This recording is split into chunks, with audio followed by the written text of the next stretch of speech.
So today I have 10 ways that you can positively boost self-esteem and confidence in your professional life, but also in your personal life. Because these ideas, strategies, they bleed into, you can't just compartmentalize your life when you're at work, the way you interact with people, what you think about yourself, the beliefs about yourself, how you talk to other people. It doesn't matter whether you're advocating for talking to a coach for one of your children's sports games, or whether or not you're talking to a client or landlord or someone in a professional arena. These skills are things that you can use all the time. And I think as women, self-esteem seems to be our nemesis. A lot of women are plagued with this doubt. I call it the doubt demons that kind of are like a endless tape recorder that just play out in our heads over and over and over and over. And we have seen from research that men don't go through this. Women seem to have guilt as a middle name, and it really kind of drains our self-esteem kind of reservoir. So, what is self-esteem? Let's take a look at it. Self-esteem creates success in all areas of your life. It acts like the immune system of your mind. If your self-estimate and your self-esteem is high, your self-talk filter, like what you say to yourself, those thoughts that just don't stop and they're just constantly playing in your head. If your self-estimate is high, those thoughts will be positive. They'll be like, oh, look at you, good girl, you did this today. And like, you got a lot done today. This was a good day. You look hot today. You look great today. You let that person have it. You spoke up. You were not a mute swan today. You really activated courage today. Those types of positive thoughts in our mind is what we say is that are nurturing and kind. And if you have those types of thoughts, then self-esteem usually is high. If your thoughts are more like, oh my God, don't let anybody know how terrible I look today. I hope nobody will notice. I can't do this. Who am I kidding? In fact, a lot of women feel like they're imposters. There's a book called The Imposter Phenomenon by Colleen Rose Clance, and she researched that men don't go through this, but that many women in many fields of their professional lives and also in their personal lives, being a good mother, for example, they feel like they are imposters. And that imposter feeling is really damaging because every day you've got this internal stress of feeling like you're going to be found out. Today's the day they're going to find out I know nothing about real estate. Today's the day they're going to find out that I can't play with the big boys. Today's the day they're going to find out that I'm not a really nice person. Today's the day they're going to find out that I'm not a good mom. So this feeling of being found out, that we think less of ourselves than other people do, or that you may have gotten a job, or that you're role playing, but you're really not, you don't belong at the table. This is how women cause themselves anxiety and self-deprecation, and I call it this internal bleed, this hemorrhaging of thoughts that we have, that we're always doubting ourselves, doubting our brilliance, our magnificence, our smarts, which, boys and men just don't seem to do. They just go out there and they just act as if they belong.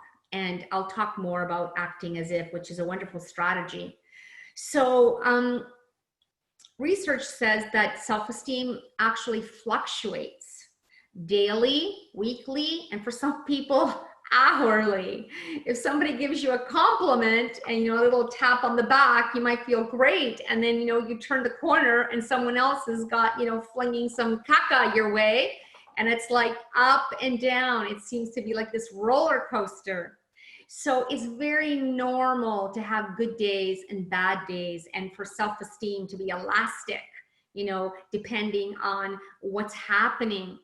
The more mature that we become, and for example, we don't want to let the environment dictate how we feel about ourselves. You know, some people are very sensitive. For example, they have seasonal affective disorders. And so if it's like a cloudy, rainy day, they kind of internalize that and they feel sad. And so it's called sad. It's like an actual thing. People have this chemistry. But if you are kind of letting the environment, okay, right now we're in COVID-19 and it's a very uncertain environment for your industry, for many people's businesses. So a lot of people are experiencing more depression and more anxiety, and they're taking medication. But what if you allowed your internal compass, your internal clock, your internal your lightning rod inside to kind of dictate who you are? What if when the environment was, you know, throwing caca your way or stress your way, that internally you had a real beautiful way of speaking to yourself, compassionate way of speaking to yourself, kind way of speaking to yourself. And that's what we want to grow. As we become more mindful and we become more secure, we start speaking to ourselves in these ways that, you know, we're not dependent on what's happening in the external world.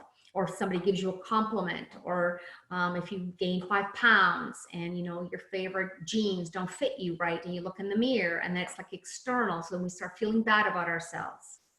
So I have 10 ideas for you today. And when you, if you have paper and a pen, write them down. If you have a question, just put it in the chat, and I will address it later, okay? So number 1, I want you to become your own best friend. What does this mean? This means that I want you to practice good self-care. So it's kind of awesome that I'm doing this during your wellness month. And but nurturing yourself as a woman is very important. The more you give to yourself, the more you can give to others. The more you will shine out in your jobs and out in the field. But you've got to find practices and rituals and things that you do for yourself that are really important. One thing, for example, is water. A lot of women don't drink enough water. We dehydrate, and then we wonder why we're crabby or we're leaking our bitch on people we love the most, usually our families. Let me take a water break. Excuse me. So women tend to put a lot of people first, you know, their children, their husbands, their parents. I want you to make time for girlfriends. This is all part of be your own best friend. Your girlfriends, according to research, a woman's brain expands. We need to use 25,000 words a day. We are verbal creatures. And if you're dealing with men all day long and they're not very vocal, you need females to talk to. And so being able to have, you know, 3 or 4 females, friends that you can check in on a regular basis is really super healthy for you. Make time for retreats, like every 3 or 4 months, to go for a weekend retreat, whether your thing is yoga, whether you like Pilates, whether you like meditation, whether or not you just like a silent religious retreat. But those are really important for your self-care. Take health breaks throughout the day. I can't tell you how many people are glued to their computers, and there's so much science now that tells us that sitting kills. It's the new heart disease. It's just being sitting down. What if you put something on your computer that every hour you have to get up and move? Very, very important. My girlfriend who went through divorce last year, she lives close to a ravine, and her ritual was waking up at 7 and going immediately outside, and for 1 hour, no matter 365 days a year, the whole year, following her divorce, or when, you know, they broke up, she went for this walk. But this is a holy place. It's just by it's by this beautiful creek. It's more than a creek, it's more like a river. It's all treed. There's wildlife. And she says, you know, Grace, this was my church, being able to go every day for that 1 hour. And if she missed even one day, she could feel it. She was off. This was a ritual that she says, I am going to give this to myself the rest of my life.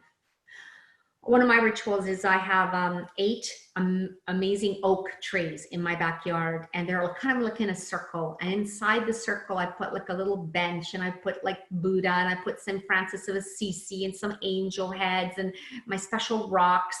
And I have a bench, and I go there with my coffee. And I don't know, I didn't understand why, but just having my coffee in the morning outside in these oaks, I just felt really good. It just made me feel good. It was my ritual. I don't do it in the winter though. I just do it when the weather is nice. And then I was reading this concept of forest bathing. That forest bathing is really amazing. So if you're just outside and you're absorbing green from the forest, it actually affects the brain chemistry of your brain, and it affects your hormones. It affects everything, just the wellness inside, and you end up feeling really good. So who knew there was this concept called forest bathing? Whatever your ritual, I want you to become your own best friend. I want you to push guilt aside and keep telling yourself, if I take care of me and I am my own best friend, I have more to give my family and my profession.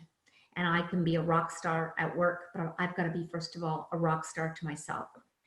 So there's a concept that I love of the banyan tree. There's this amazing species of tree called banyan, and the most amazing one that I saw was in Maui, Hawaii. And this tree just grows and grows. It's like a curtain fig tree. But as it sends, you know, as it grows out and the branches are really, really heavy, each branch grows these tendrils and it goes straight into the ground, and it kind of acts like a support system for the tree, so the tree can keep getting bigger and bigger and bigger. So I love that for women, because, you know, we often help everyone, and we do, and we run. But as we get more magnificent and we get, you know, our careers are expanding and we're learning more and we're giving more, you've got to have branches that, you know, people on your team, on your banyan tree, that are going to support you. So, you know, on your personal branch, you might have people there that are like, you know, family relationships, like cousins or mom or dad or your bro or, you know, your sister, and that you can, you know, reach out to them when, you know, you need a bit of a lift, you know, wellness break. And then you have a professional branch, and the professional branch will be somebody like your mentor, maybe someone like in your business, you know, a mentor in the real estate business. Maybe somebody will be somebody who takes care of your body, like an osteopath. Maybe somebody who takes care of your eyes. You have a professional branch, like a coach, a business coach. And you just understand, like, this is my team. This is my wellness team. You're going to assemble a wellness team as part of being your own best friend. Women with high self-esteem do this on a regular basis. Okay? That's number one. Number two, I want you to challenge your beliefs. Be careful of what's going on up here, because what you believe about yourself, okay, that tape recorder that's constantly running, that oftentimes comes from your past. It comes from mom's voice or dad's voice. This is the work that I do at my women's retreats, my men's retreats. I help individuals kind of set the dial, you know, on their software in terms of where they want to take their life, and not the default programs that we kind of absorb from mom and dad. So up here, sometimes we have default programs. You know, we think a certain way about money. We think a certain way about marriage. We think a certain way about women. We think a certain way about, you know, this is where our racism comes from, you know, people of color. You know, we have these ideas. We also have ideas about ourselves, deep, deep, deep down inside ourselves. What do we really, really think of ourselves? You know, do we really believe that we're going to be successful? Or do we kind of hope to kind of achieve mediocre results? Like, is there really no limits here for you? Or do you feel, well, you know what, I'm a woman, there's a glass ceiling, and, you know, I should just be happy with what I get? You know, where did those thoughts come from? So there's a science called epigenetics right now, and it's really fascinating. So epigenetics says that our trillion cells in our bodies are controlled by the mind. The mind is the government of these cells. And the father of epigenetics is Dr. Bruce Lipton. And he's one of my heroes, one of my mentors. I love Dr. Bruce Lipton. He's really flipped around this whole idea of placebo, nocebo. He's explained why our thoughts and our belief systems are so powerful to achievements, to even now there is a biochemical component. So I highly recommend that you check out his book, The Biology of Belief, to understand how powerful your beliefs are. And for self-esteem and growing confidence and trusting yourself, what you tell yourself, what you believe about your potential, about your abilities is really, really important.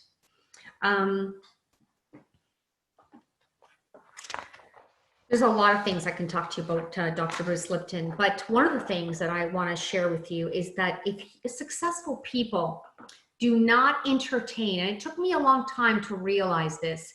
In fact, the book that I wrote, Take the Step, The Bridge Will Be There. See, take the step is about action, and that's a component of self-esteem, you know, taking risks, putting yourself out there and saying, yes, I'm going to do that. I'm going to go for that. I will apply for that. I will speak up at that meeting. I will speak up. I will tell them what I think. But what women, sometimes what we do is this imposter phenomenon says, oh, the bridge won't be there. So even though you're taking action, I'm probably going to fall on my face. I'm probably going to fail in some way. And so self-esteem, you have to have both, you know, wings of that airplane activated. So it's take the step, but also the bridge will be there. Or the bridge will be there, okay? Someone will be there to catch you, you know, your own thought, you know, yes, you are supported by the universe, by life. So go on and take action. It doesn't matter which one you start, but you kind of need both of them to really keep your life, you know, at the success level of your imagination, of what you truly, truly want. So successful people do not entertain, think about, or talk about, or even consider the possibility of failure. And this is the big difference between successful people like entrepreneurs that they were told, no, no one's going to believe in you, no, or people who, you know, write books like J.K. Rowling, you know, she went to so many publishers when she was writing the Harry Potter series of books. Her story is just amazing, how nobody believed in her, and she just kept pushing and pushing, and she didn't give up. She did not take no for an answer because failure was not in her vocabulary. When was the last time you acted that way? Because that is showing that boldness, that courage, that self-esteem that we all find contagious. We want to be on that train. We want to work with that person who just believes that something is possible, believes that it's going to get done, that by nook or by crook, doesn't take the no, you know?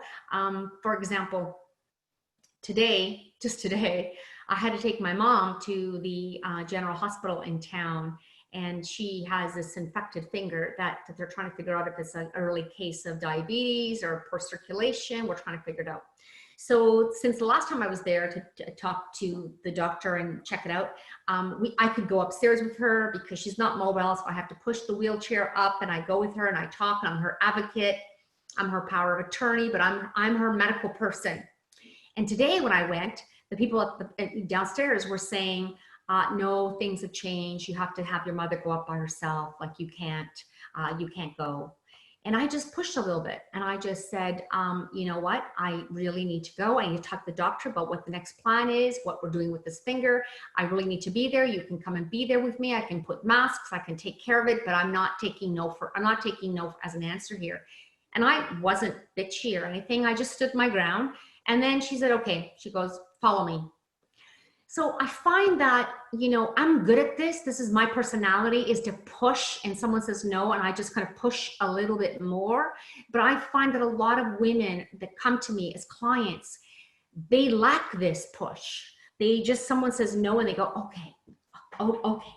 And I also think that it's very Canadian to like, you know, like no. And then the Canadian is like, oh, okay. And I just want you to push a little bit more. I don't want you to be nasty. I don't want you to be mean. I don't want you to burn bridges. It's not a good idea to burn bridges. I want you to just, sometimes just pausing and saying, oh, well, I hadn't planned on that. I really was hoping to, you know, to go and accompany my mother.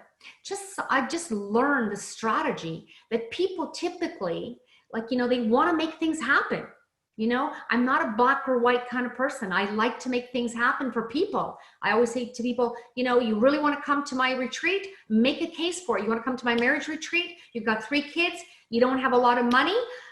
I will give you scholarship. Make a case for it. Let me know how much you want to come. Write me a letter and we'll make things happen. So I'm a let's make things happen kind of person. And to have self-esteem as a woman, you need to speak up and sometimes don't take the no right off the bat. So that's what I've learned. Okay, that's number 2. Number 3, I want you to start writing down your own power statements to affect and influence positive thinking. So for example, like I can do it, or I am bursting with vitality and love today. And if you tap right here, this is called K27 here. This is where in Chinese medicine, all the meridians in your body, they all converge right here. And I find that if you tap, take deep breaths, just tap here, you know, tapping your thymus, tap here, tap all around here, that if you say those positive those positive affirmations or power statements, as I like to call them, they kind of go deeper in the neurology, into your limbic system at a deeper place than if you just kind of say them out loud. When you say them out loud like this, they're stuck here in the cognitive cerebral cortex. But when you're using your body's meridian system and you're saying them with feeling, and you're saying them while you're walking, while you're movement, or out in nature, you know, I would say work with 3 or 4 power statements, whatever your issue is. If your issue is that you feel guilty about leaving your kids and you don't feel like you're a good mom, I'm an awesome mom. You know, I love my children and my children love me. And then say that. If you're struggling with a deal and you're worried the deal's not going to get done and the clients are being difficult, you know, I'm an awesome professional. I can do this. I can do this. I chose this point too, because when I do EFT with people, I actually go up the meridians to all these different points, which all correspond with limbic trauma centers, because I do a lot of trauma release. But you don't have to do that. You can just focus right here on this kind of V right here and say things like, one of my favorites, I love and accept myself just the way I am. And according to the Self-Esteem Council of California, that is the single most important thing you can say to yourself to raise your self-esteem. Okay? I love and accept myself just the way I am. I am doing the best I can. That's for all you perfectionists. My favorite, I love life and life loves me. I love life and life loves me. Whatever your issue is, check out the website, Louise Hay, and she has beautiful, beautiful affirmations. You know, if your issue is your body image, you know, my body is beautiful and it gets me to where I need to be. Okay. I like that I'm getting better and better with each day. You don't want to put negative thoughts in there, you know, like don't or negative words. You want to say the power statement in the affirmative, but the more you remind yourself of this, more you have them written down, the more you have them on your screensaver, and just little positive things about who you are and what you want to give the world. These power statements really do help and affect and influence your thinking. So I encourage you to post them and to use them, you know. Okay, that's number 3. Number 4 is all about taking risks. Taking risks, sometimes, you know, people who want to take action and they want to guarantee, that's not a risk. A risk is when you don't have a guarantee. But I think that if you kind of follow your woman's intuition, and we have this in spades, we have that gut feeling, the good vibes, you know, that knowing that we don't know how we know, but we know. And so by taking a risk, even if you fail, it's okay, because if you fail, failure is information. Failure is, you know, giving you like, this is the wrong road for you. We're going to close that tributary road here. We're going to make this road stronger. So as long as you don't have this attachment to failure, that it's like the end all statement on your worth, because every successful person fails. Entrepreneurs fail. But the big thing about that is that they can pick themselves up real quick and they dust themselves off and they learn from the failure. So as a female in business, especially a business that is male dominated, do not be afraid of failure. Take those risks, calculate them, crunch the numbers, get expert advice. But in the end, it will be a risk.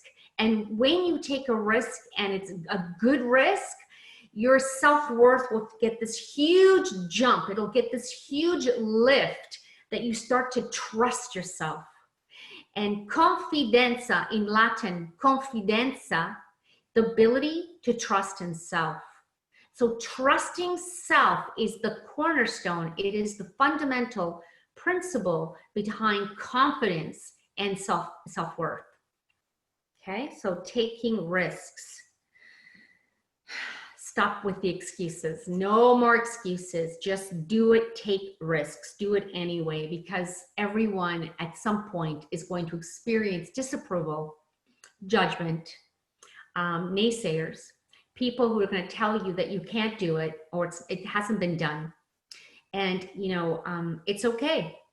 It's okay. It's okay to take risks and fail, but chances are that 8 times out of 10, you will take risks and grow.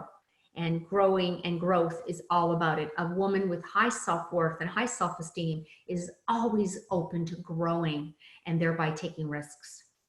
So that's number 4. Let's see how we're doing with time. Number 5, I want you to tackle your undones. Water break. Number 5, tackle your undones. So what does this mean? A lot of us have undones, and these undones, they kind of steal and rob energy in our mind when we think about them, and in our heart too. So if you promised a friend that you were going to go and visit her, and you just haven't done it, and time goes by, and you say, yeah, I'm going to come up for your birthday. I'm going to come up. It's like a 3-hour drive, but I haven't been able to put it into my schedule. And then every time you think of that friend, it's like, oh, it's like this tug. It's like tug on your integrity. It's like this is an undone. So we want to tackle as many undones as you can. This has got to do with the action component of self-esteem. So there's relationship undones. You know, COVID-19 has taught us a lot about, you know, relationships, and that we have to say the beautiful words, and we just spend time with each other and focus on what matters most. Because there's a lot of people worldwide that died. A lot of people in Canada, it was our seniors that died. And, you know, some of my clients lost their mothers and fathers, and they were just heartbroken because they couldn't hold their hands as they were, you know, leaving this world. They died alone, and this is what, you know, COVID has brought us. But if you have relationship undones, you know, if you have someone you hate, that is a huge legacy that you have to carry. It's a burden. You know, I highly recommend that you know, find someone to help you move that hate and that negative energy out of your body, or anger. You know, like the Buddha said, that you will not be punished for having anger, because it's part of life, but you will certainly be punished by it. So you being a reservoir for anger is not going to help your self-esteem. So if you have undones that way, that things that you've got to do that are positive with people, or things you got to do that you've got to kind of heal and forgive and move on and let go, like you need to address that, okay? Because that's like you're leaking energy and power and self-worth, because it's attacking your integrity. There's also education undones. credential undones, adventure undones, there's health undones.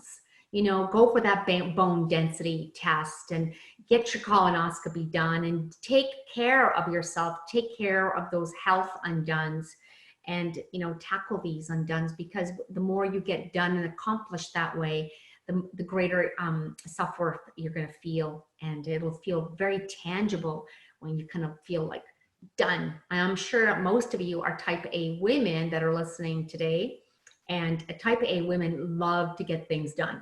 I know, because I'm one of them. And sometimes I get like more done that's on my list, and then at the end of the day, I will add them, and then I will strike it out and put a little check mark. Yay me.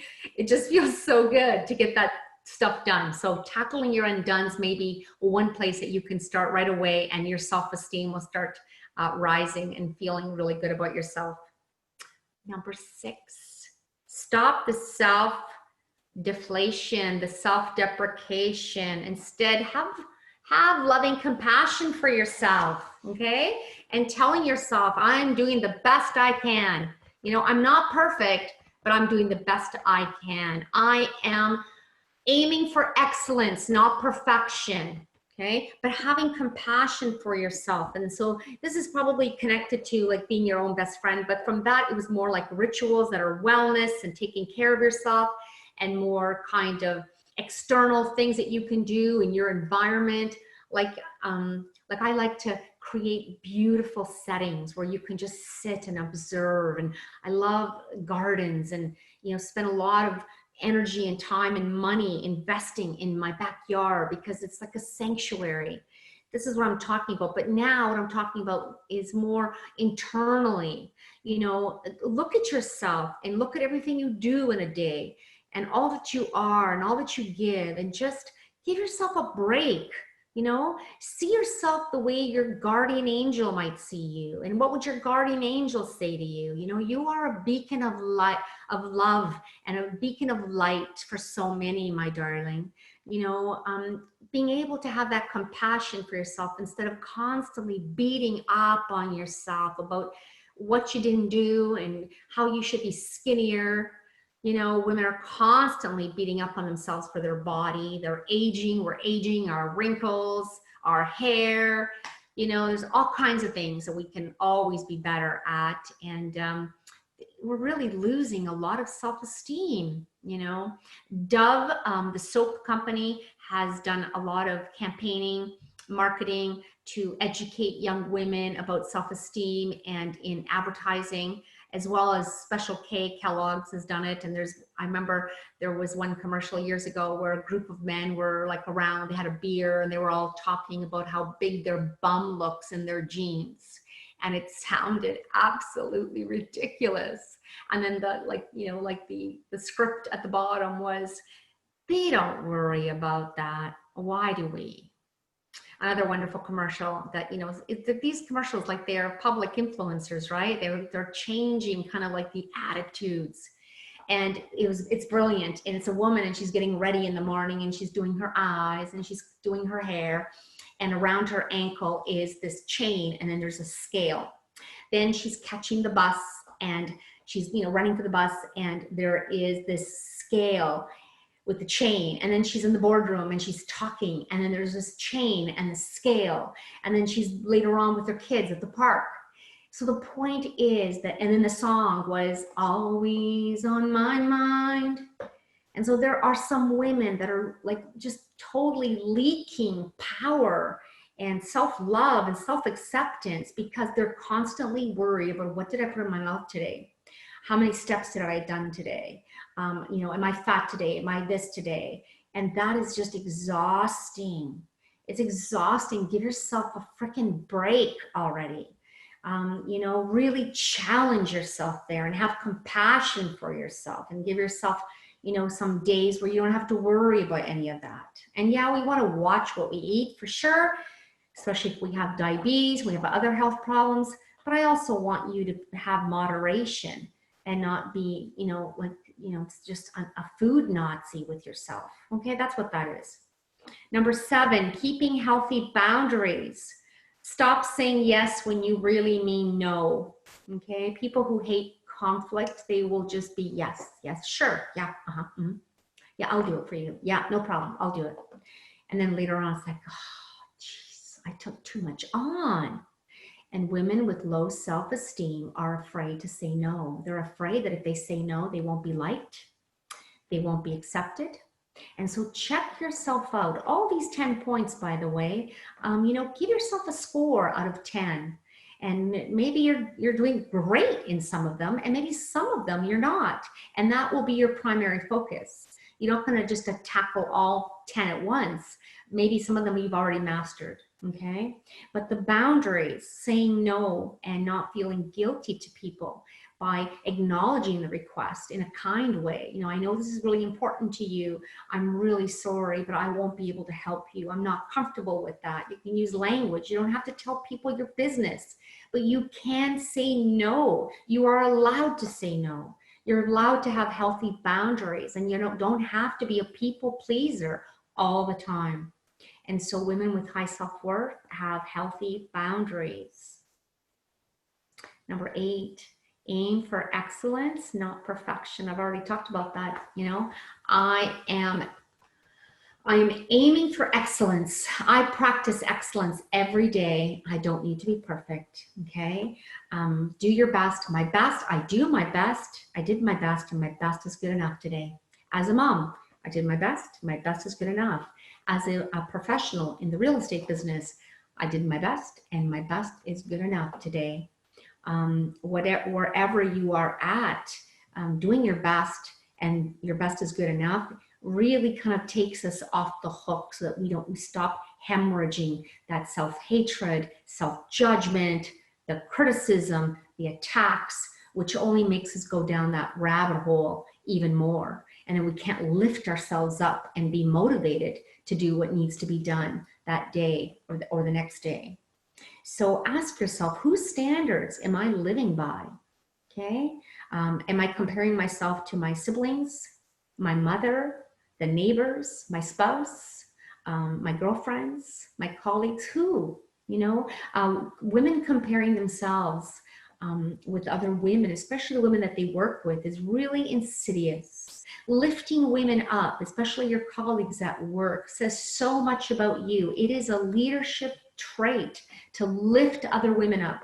To compliment a woman in public does not take anything away from you. When I light your flame with my candle is still lit. And women with high self-worth get that, and they want to do that.